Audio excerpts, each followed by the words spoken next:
أعوذ بالله من الشيطان الرجيم.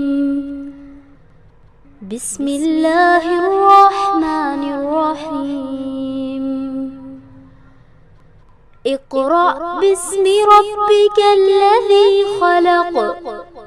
خلق الإنسان من علق. اقرأ وربك الأكرم.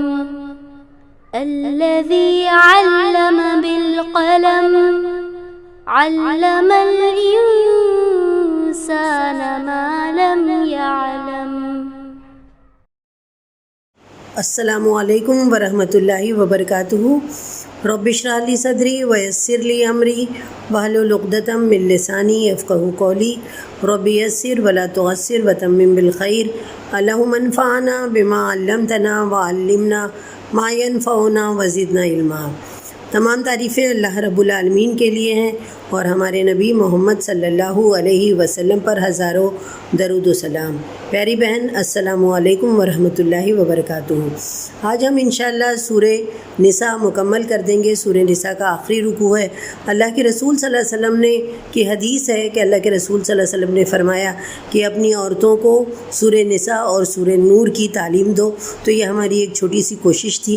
اللہ تعالیٰ سے دعا ہے کہ اللہ تعالیٰ ہم کو وہ اور زیادہ گہرائی سے سورہ نساء کو سمجھنے کی توفیق عطا کرے اور اس پر ان کے احکامات جو اس پر نازل ہوئے ہیں ان پر عمل کرنے کی کوشش کرے.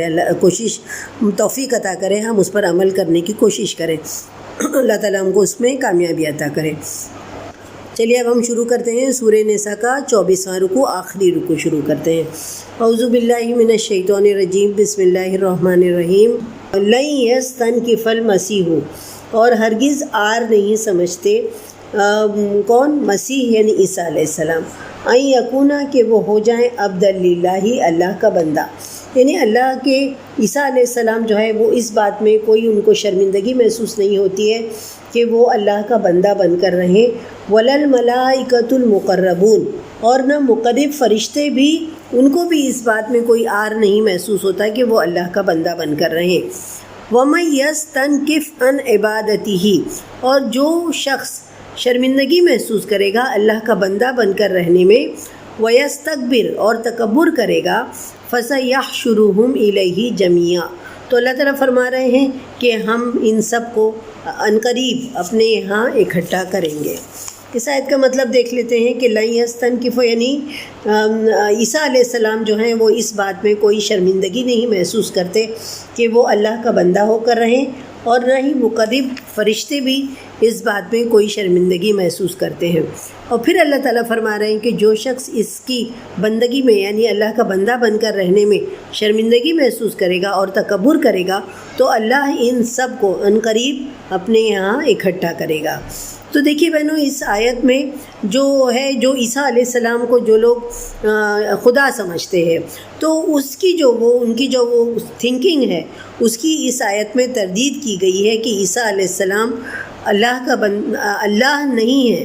تو اس کے لیے ایک دلیل پیش کی گئی ہے جو یہ ہے کہ عیسیٰ علیہ السلام کا بندہ اور عیسیٰ علیہ السلام خود اللہ کا بندہ بن کر رہنے میں, اللہ کا غلام بن کر رہنے میں کچھ بھی ان کو شرمندگی محسوس نہیں ہوتی ہے. شرمندگی محسوس ہونا تو بڑی دور کی بات ہے, وہ تو اسے اپنے لیے ایک قابل فخر بات سمجھتے ہیں. یعنی ان کو اس بات پر فخر محسوس ہوتا ہے اللہ کا بندہ بن کر رہنے میں, اور اللہ کا مقرب بن کر رہنے میں انہیں بہت خوشی محسوس ہوتی ہے, فخر محسوس ہوتا ہے. اور صرف عیسیٰ علیہ السلام کا ہی یہ حال نہیں ہے, یہی حال مقرب فرشتوں کا, اللہ کے قریب جو فرشتے ہیں ان کا بھی یہی حال ہے. اور کہ وہ جو ہے عیسیٰ کو اپنے آپ کو عیسیٰ علیہ السلام نہ تو اپنے آپ کو اللہ کہتے ہیں, اللہ کے ساتھ اس کی خدائی میں شریک ہیں, نہ وہ اس بات میں ان کو کوئی خوشی محسوس ہوتی ہے, بلکہ ان کو تو اس بات میں زیادہ خوشی ہوتی ہے کہ وہ اللہ کا بندہ ہے.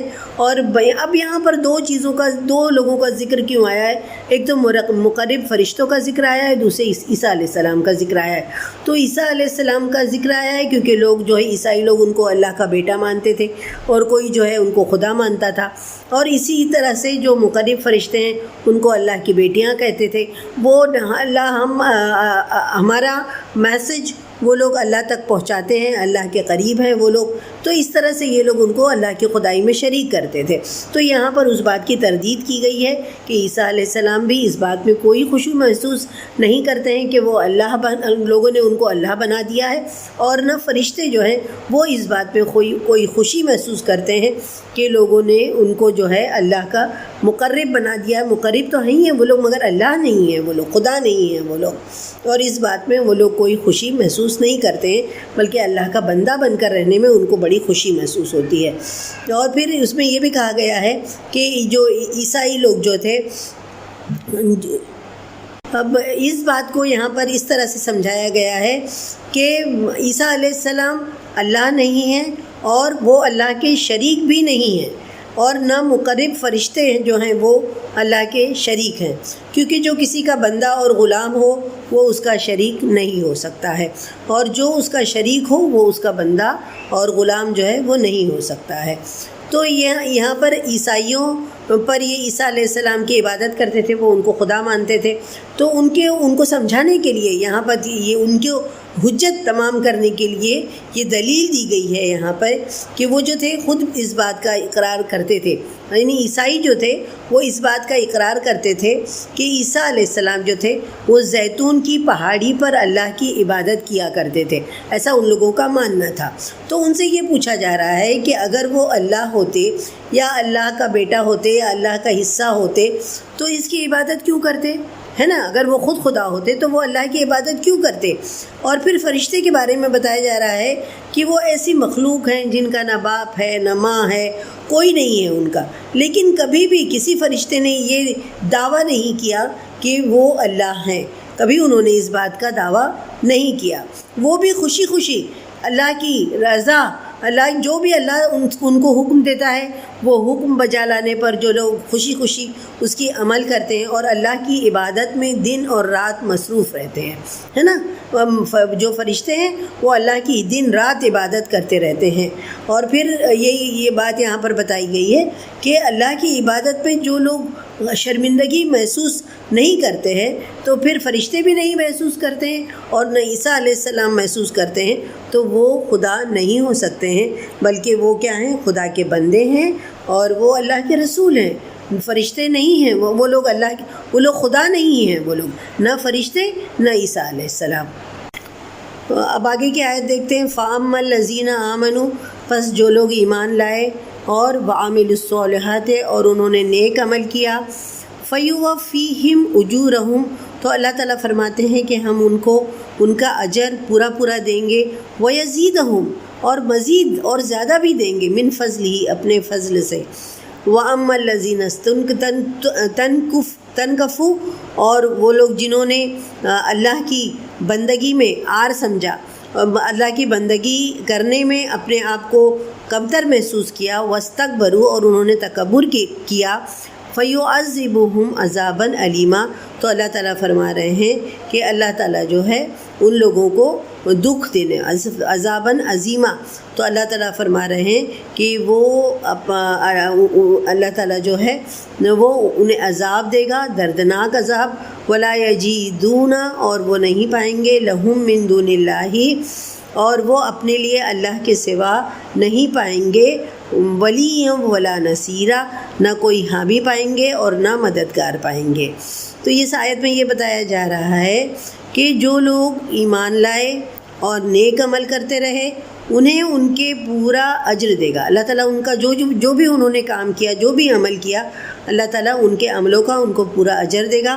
اور اللہ تعالیٰ یہ صرف یہ نہیں کہ اجر ان کے عبادت یا ان کی نیکیوں کے حساب سے ان کے اجر دے گا، بلکہ اللہ تعالیٰ فرما رہے ہیں کہ وَيَزِيدُهُم مِّن فَضْلِهِ اور اپنے فضل سے زیادہ انہیں عطا کرے گا۔ تو پھر یہ یہاں پر یہ بتایا گیا ہے کہ جو لوگ اللہ کی بندگی کرنے میں اگر وہ پائیں گے، تکبر کریں گے اور اس کی بندگی کرنے میں عار سمجھیں گے، تو اللہ تعالیٰ فرما رہے ہیں کہ جو اکڑ دکھائے گا، جو اللہ کی بندگی نہیں کرے گا، تو اللہ تعالیٰ انہیں دکھ دینے والا عذاب دیں گے اور وہ اپنے لیے اللہ کے سوا کوئی حامی اور مددگار نہیں پائیں گے۔ تو یہاں پر یہ بتایا جا رہا ہے، سب سے پہلی بات یہ بتائی جا رہی ہے کہ تکبر اور بڑائی کے لائق اگر کوئی ذات ہے تو وہ صرف اللہ تعالیٰ کی ذات ہے۔ مخلوق جو ہے اللہ تعالیٰ تو بنائی ہوئی کس کی ہے؟ اللہ کی بنائی ہوئی ہے۔ مخلوق میں سے کوئی بھی اللہ کے سامنے اکڑے گا تو یقیناً اس کا انجام کیا ہوگا؟ وہ دوزخ میں جائے گا۔ اس آیت میں یہی بتایا ہے کہ فَيُعَذِّبُهُمْ عَذَابًا أَلِيمًا، اگر کوئی اکڑ کرے گا، تکبر کرے گا تو وہ کہاں جائے گا؟ دوزخ میں جائے گا۔ اب یہاں پر سب سے پہلی مثال ہمارے سامنے جو ہے وہ کس کی ہے؟ آدم علیہ السلام کے زمانے میں کس نے تکبر کیا تھا؟ ابلیس نے تکبر کیا تھا۔ تو اس کا انجام کیا ہوا تھا کہ اللہ تعالیٰ نے اسے جنت سے نکال دیا تھا۔ تو اس کا یہ مطلب ہے کہ جو بھی انسان، جو بھی شخص اس میں اگر کبر کا مادہ ہے، تکبر کا مادہ ہے، اپنے آپ کو بڑا سمجھنے کا مادہ اس کے اندر ہے، تو پھر اور لوگ جو ہیں اسے پسند نہیں کرتے، یعنی اس کے تکبر کی وجہ سے لوگ اسے پسند نہیں کرتے ہیں، تو اللہ تعالیٰ فرما رہے ہیں اس آیت میں کہ اللہ اسے دنیا میں بھی ذلیل کرتا ہے اور آخرت میں بھی ذلیل کرے گا، اور اللہ تعالیٰ اسے عذاب دے گا، اور اللہ اس کی کمر جو ہے وہ توڑ دے گا۔ کیسے توڑے گا؟ اللہ تعالیٰ اسے جہنم میں داخل کریں گے۔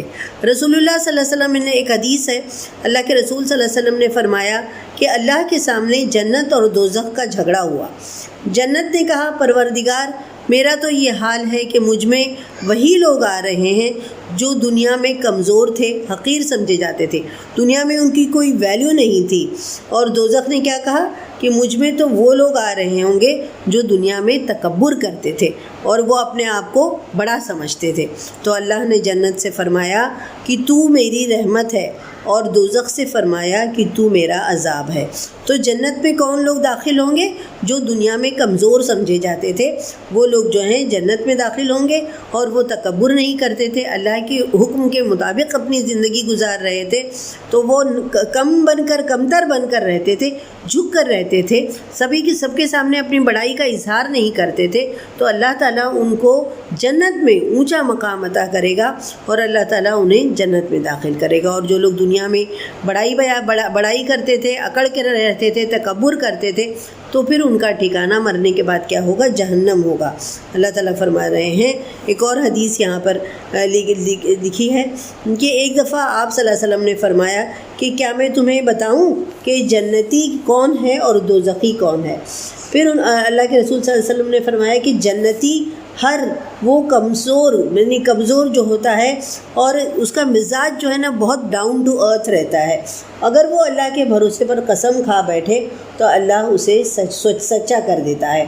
اور پھر دوسری بات یہ بتائے گی، اور دوزخی وہ ہوتا ہے ہر موٹا اجڑ اور متکبر آدمی جو ہے وہ دوزخی ہوتا ہے نا۔ تو جنتی کون ہوتا ہے؟ جو دنیا میں اکڑ کر نہیں رہتا ہے، منکسر ایک دم، جو اس کا نیچر جو رہتا ہے نا وہ بہت جھک کر رہنے والا ہوتا ہے۔ ایک مثال بھی جیسے ہم لوگ عام زندگی میں دیتے ہیں کہ جو درخت کی پھلی ہوئی ڈالی جس پر پھل لگا رہتا ہے تو وہ جھکی ہوئی رہتی ہے، اور جس پر کوئی پھل نہیں رہتا ہے تو وہ اکڑی رہتی ہے، اونچی رہتی ہے۔ تو اسی طرح سے جو انسان جو ہے وہ دب کر رہنے والا ہے وہ اللہ کے نزدیک زیادہ محبوب ہے، اور اللہ تعالیٰ اسے اپنے فضل سے جنت میں ڈالیں گے، اور ہو سکتا ہے اور مزید، یعنی وہ نہیں جتنا اس کا عمل ہوگا اتنا ہی بدلہ نہیں دیں گے، بلکہ اپنے فضل سے اور زیادہ عطا کریں گے اسے۔ اور جو جہنم میں جو اکڑ کر رہے گا دنیا میں، اللہ تعالیٰ اسے جہنم میں ڈالیں گے۔ تو ہم اللہ سے دعا کریں کہ اللہ تعالیٰ ہمارے اندر وہ خوبی پیدا کرے کہ ہم دنیا میں جھک کر رہیں، تو اللہ تعالیٰ ہم کو مرنے کے بعد اچھا مقام عطا کرے، آمین۔ اب آگے دیکھتے ہیں ہم لوگ، یا ایھا الناس، یعنی اللہ تعالیٰ لوگوں سے مخاطب ہیں، اے لوگو، قد جاءکم برہان من ربکم، تمہارے پاس تمہارے رب کی طرف سے برہان جو ہے وہ آ چکا۔ برہان مطلب کیا؟ واضح دلیل آ چکی ہے، مطلب قرآن آ چکا ہے۔ برہان من ربکم وانزلنا الیکم نورا مبینا، اور ہم نے تمہاری طرف صاف صاف راہ دکھانے والا نور یعنی قرآن کریم نازل کیا ہے۔ تو یہاں پر اللہ تعالیٰ فرما رہے ہیں، لوگوں سے مخاطب ہیں اللہ تعالیٰ۔ یہاں پر کیا کہا گیا؟ قد جاءکم برہان من ربکم، اب برہان کا لفظ جو ہے یہاں پر استعمال کیا گیا ہے، تو قرآن کو کیا کہا گیا ہے؟ یہاں پر قرآن کو برہان کہا گیا ہے۔ برہان کس کو کہتے ہیں؟ برہان ایسی واضح دلیل کو کہتے ہیں کہ کہ جو لوگوں کے درمیان اگر کسی بات پر اختلاف ہو جائے تو اس کے ذریعے سے ہم فیصلہ کر سکتے ہیں. تو فیصلہ کن حیثیت رکھتی ہے لوگوں کے اختلاف کے درمیان، اسے کہا جاتا ہے برہان.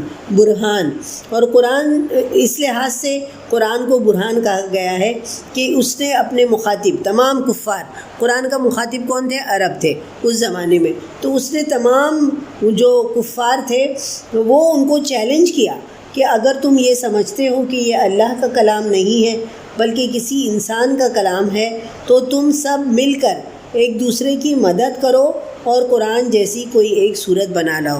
یہ کئی بار قرآن میں اس بات کا چیلنج دیا گیا ہے کہ قرآن جیسی کوئی ایک صورت بنا لاؤ.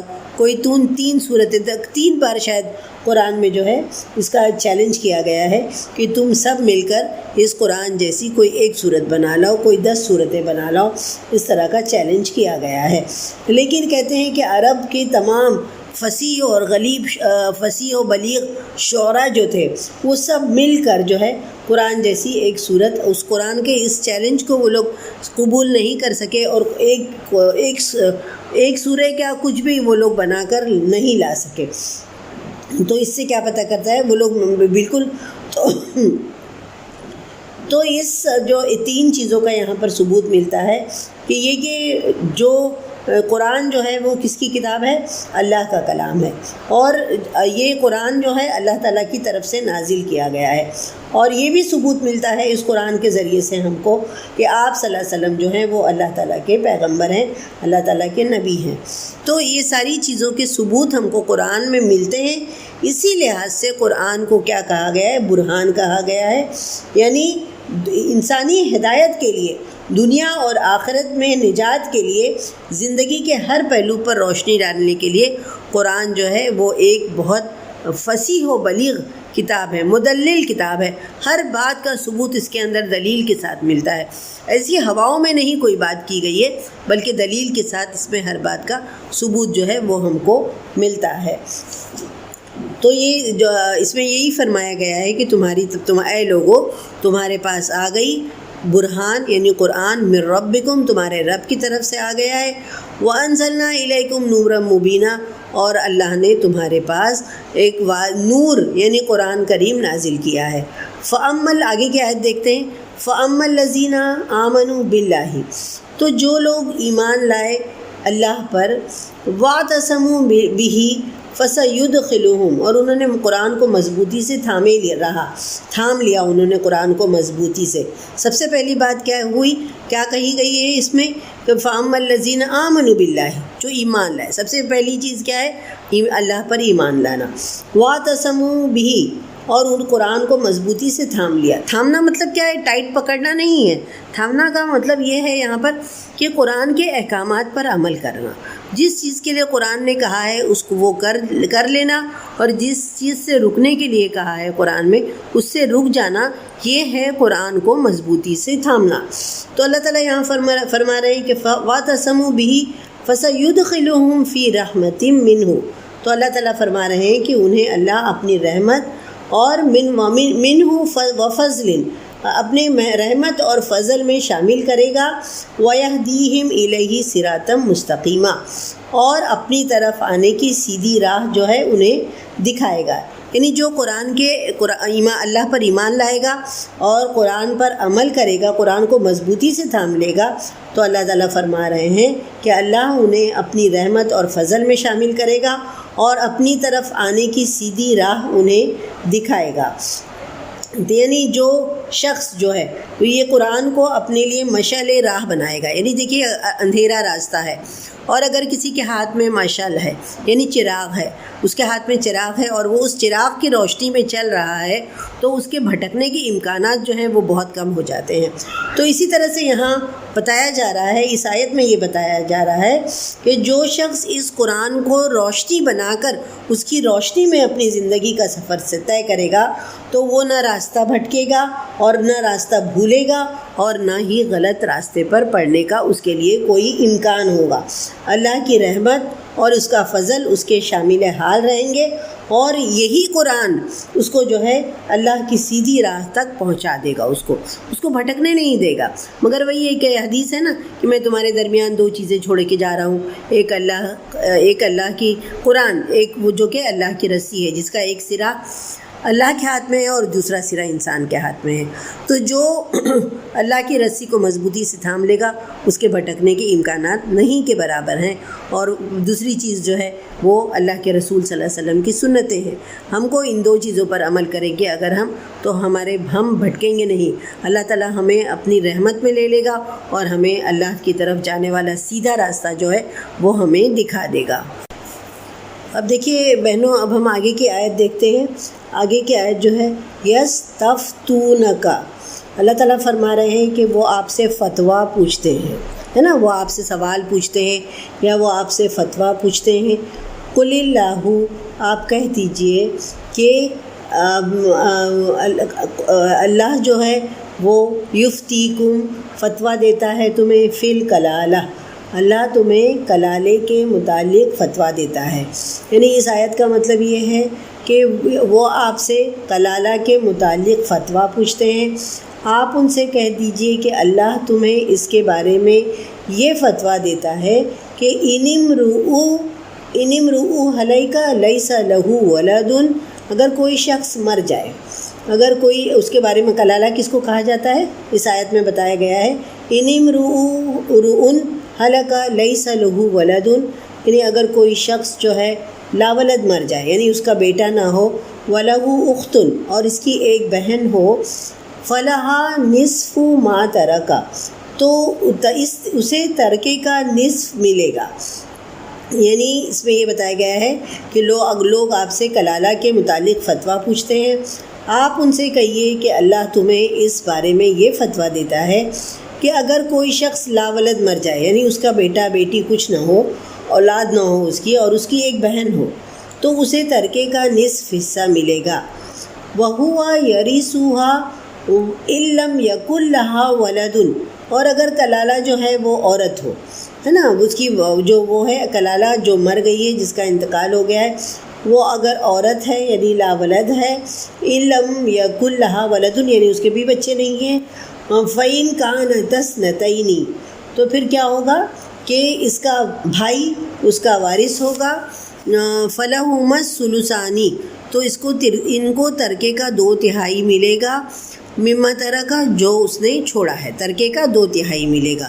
وَإِن كَانُوا إِخْوَةً رِجَالًا، اور اگر کئی بھائی یعنی مرد اور عورتیں کئی بھائی بہن ہیں تو پھر کیا ہوگا، عورتیں ملے جلے ہوئے تو کیا ہوگا، فَلِلذَّكَرِ مِثْلُ حَظِّ الْأُنثَيَيْنِ، تو مرد کو 2 عورتوں کے برابر حصہ ملے گا۔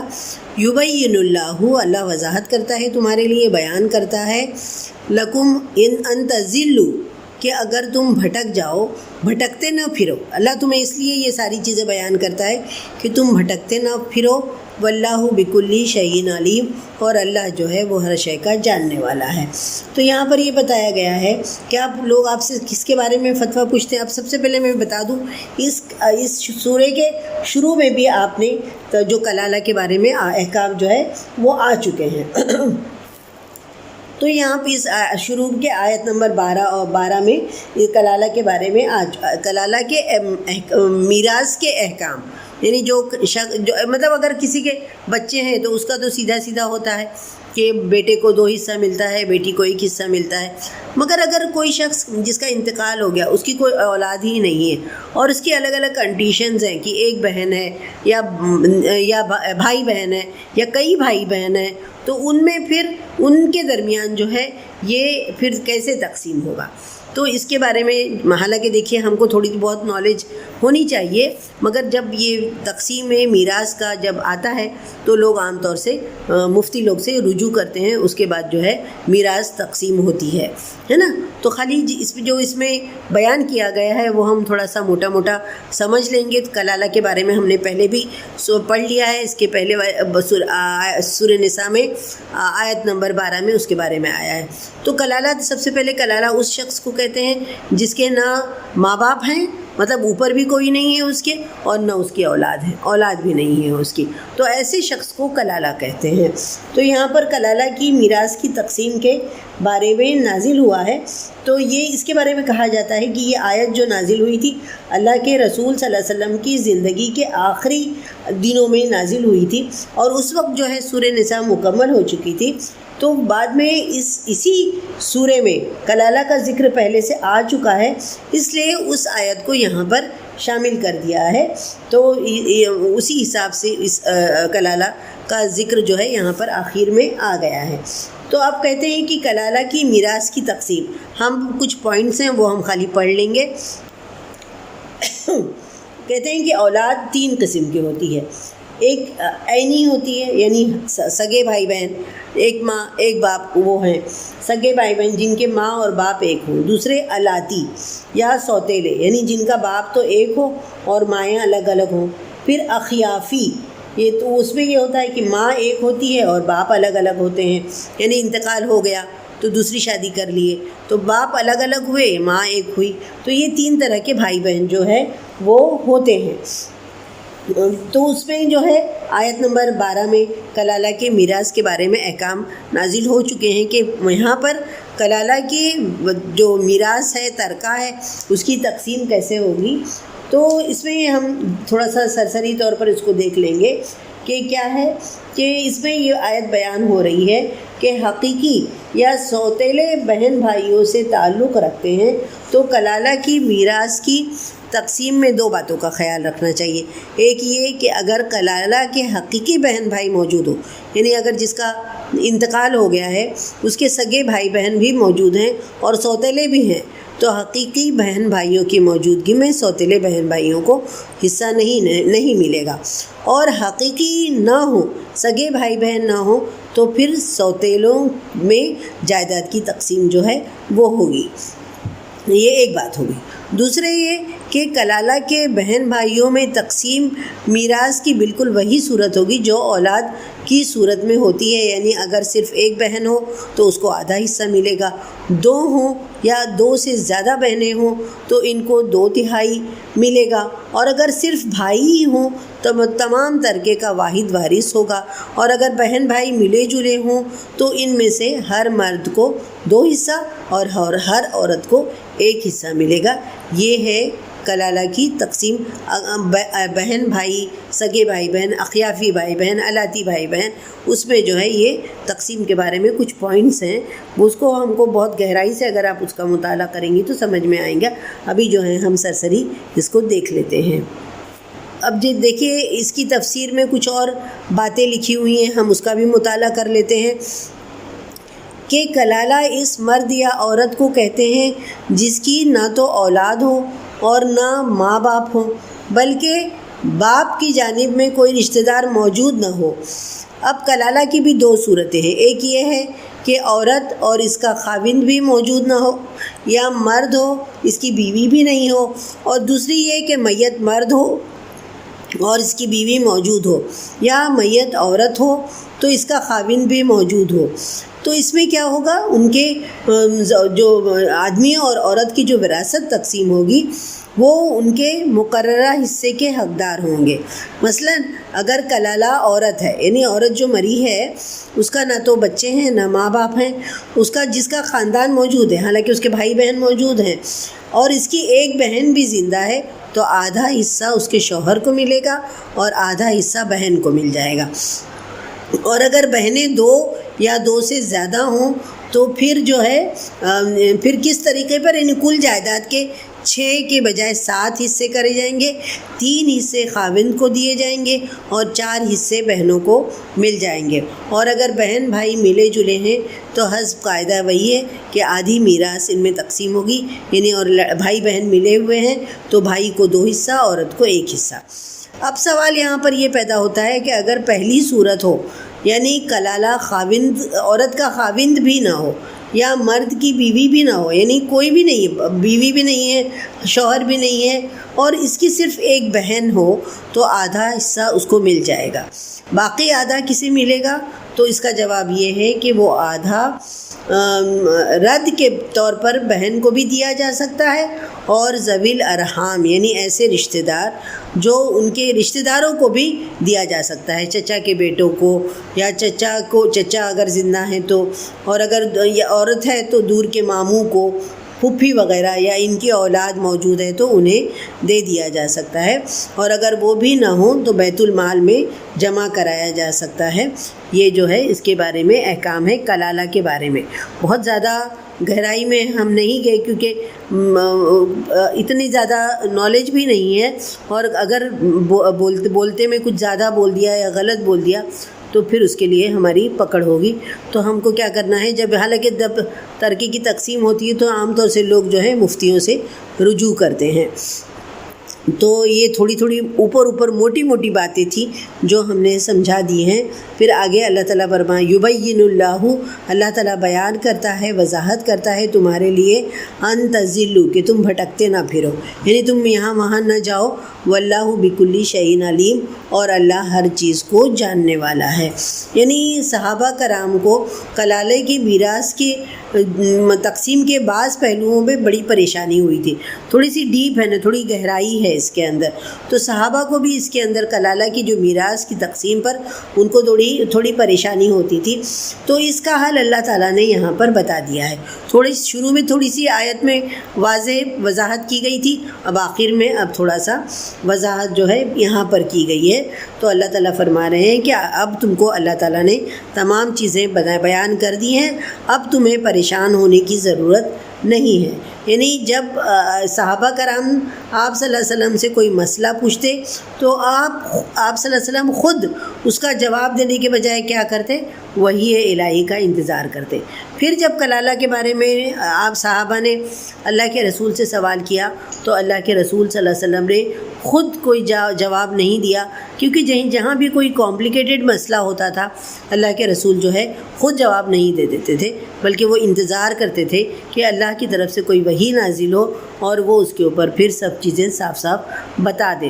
تو یہ ان کا اللہ کے رسول کا طریقہ تھا۔ تو ہم کو بھی اس چیز پر عمل کرنا چاہیے، ہم کو بڑے فتوے جو ہے ہم کو خود نہیں دے دینا چاہیے، کیونکہ ہم تو ابھی بگنرز ہیں، ابھی تو ہم نے سیکھنا شروع کیا ہے۔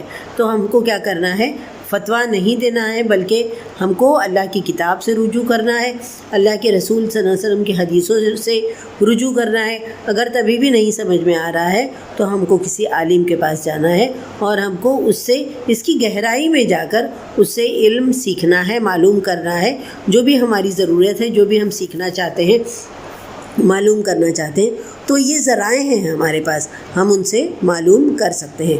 اللہ تعالیٰ سے دعا کریں گے کہ اللہ تعالیٰ جو ہے وہ ہمیں ان چیزوں کو سمجھنے کی، یہ جو احکام ہے، میراث کے احکام ہیں، تو ترکے کی تقسیم کے احکام ہیں، اس پر جو ہے ہم اس کو سیکھیں اور پھر اس پر عمل کرنے کی توفیق اللہ تعالیٰ ہم کو بتائے۔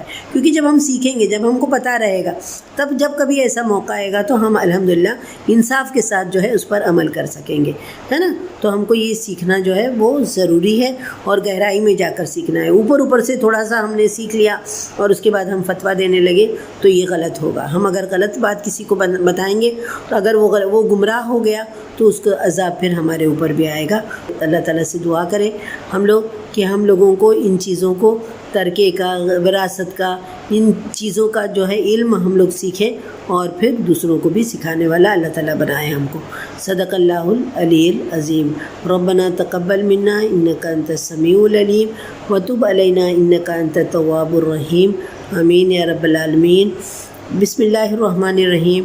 اللہم آنس وحشتی فی قبری، اللہم ارحمنی بالقرآن العظیم واجعلہ لی اماما ونورا وہدا ورحمہ، اللہم ذکرنی منہ ما نسیت وعلمنی منہ ما جہلت وارزقنی تلاوتہ آناء اللیل وآناء النہار واجعلہ لی حجۃ یا رب العالمین، آمین یا رب العالمین۔